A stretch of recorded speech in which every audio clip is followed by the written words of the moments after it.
Assalamualaikum warahmatullahi wabarakatuh. Assalatu wassalamu ala asrofil anbiya'i wal mursalin wa ala alihi wa sahbihi ajmain amma ba'du. Bapak guru Bapak guru pengajar bahasa Sunda anu dipikah hormat sareng rerencangan anu dipikah cinta.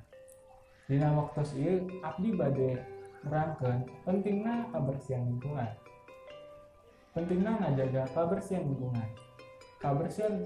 Kabersihan lingkungan kudu urang jaga.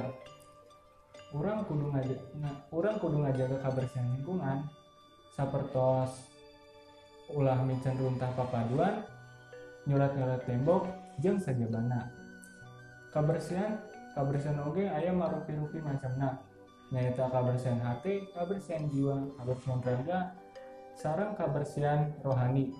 Tah, urang kudu jadi jalma anu bersih sadayana.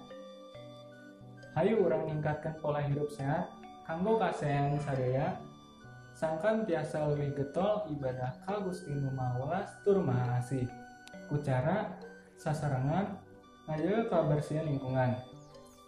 Sakitu anu tiasa didugikeun hapunten bilih aya kalepatan. Akhirul kalam, wabillahi taufik wal hidayah. Wassalamualaikum warahmatullahi wabarakatuh.